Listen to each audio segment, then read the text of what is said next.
who's going to have a word with the notorious PoE. Thanks, Pyra. I'm joined by Power of Evil. Again, we have another crazy end to a game. Now, Power of Evil. Why did that happen? How did you make that decision? Well, so it was in the end, it was Hilly seeing they're going to top lane, and he was just straight up.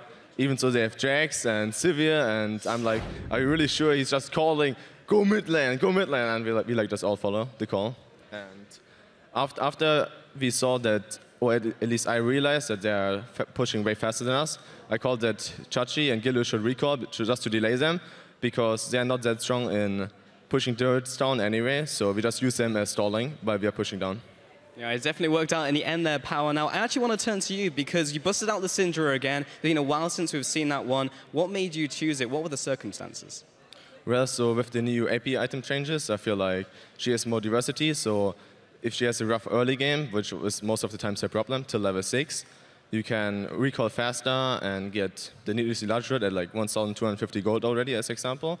And I just think against Victor, or like in general, mid-game team combinations, she's really, really strong with a 6-second CD stun and being able to stun 2-3 persons in a fight multiple times. So I think Syndra is a great pickup.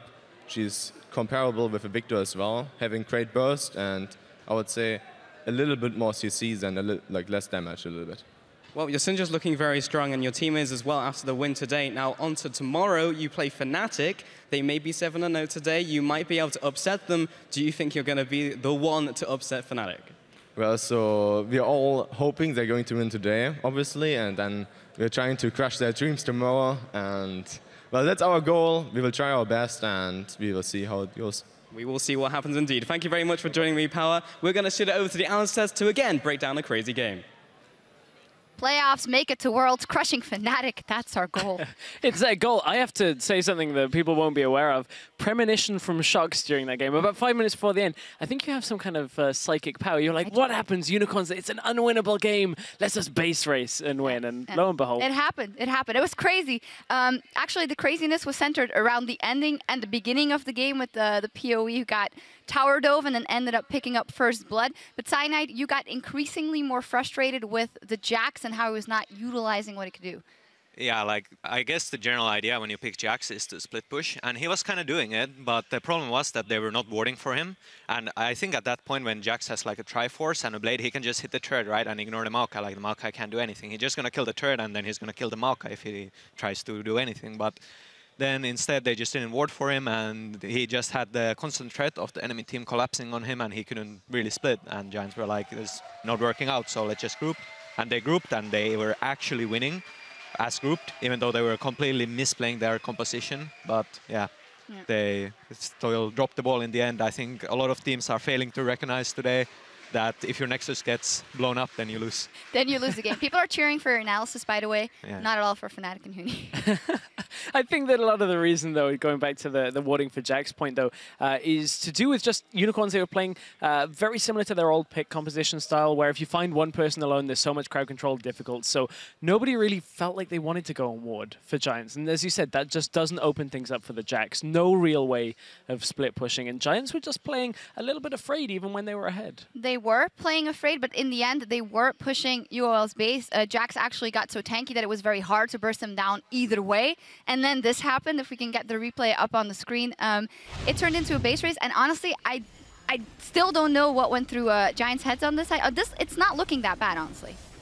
No, it's not. I think "and then this happened" is going to be what the title of today is. But no, it wasn't looking all that bad at this point. But Crepo touched on it towards the end of the game with regards to how good Maokai is at kind of defending in these situations. Vizichachi's already back. No one from the Giants has committed to backing, but they don't really play Gilius into this as well. Just enough disruption to blast them back, and Unicorns can end it from there.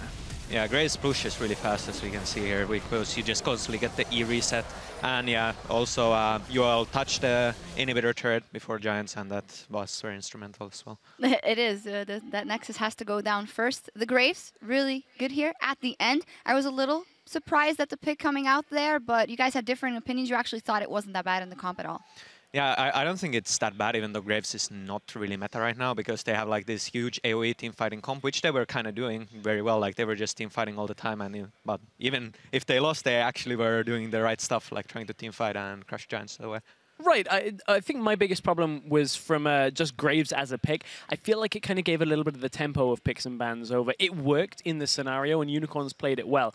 I think, though, the same game going slightly differently without a crazy base race, I would have liked to have seen a different pick just from Vardags. It helps if there's a BT server first on the other side as well for a little bit. Wow, incredibly crazy game. It's the playoff fever. It's getting everyone. Awesome. Well, we need to take a break, but when we return, Fnatic will try and take the penultimate step towards the perfect split as they face SK Gaming. Before we go, though, at Eager Bradlol asks Cyanide, if old Fnatic played current Fnatic with both teams in their prime, how much would you cry after the game? Nah, we totally win. You think you'd win? We have Yellow Star. Oh, yeah, that's true. But yeah, where would he go? Where would he go? That's a scary... Two yellow stars yeah, at that point. Oof. But if there would be 2 yellow stars, ours would be bigger, so we'd win. All right, well, I can go with that. We'll be back here for a look at our next matchup in 3.5. Don't go anywhere. Now, here we go. We are into the game. It's game number 2, week number 9. Gilius will body slam him, but Godfrey gets the ignite and the auto, and Frederick Bray seeks him out. Nexus turret, they've got a member lost already. Unica's gonna win this? They might be able to pull it off. And, don't stack. Come on! And! Unicorns of Love trampling down the Giants. Yes, they can!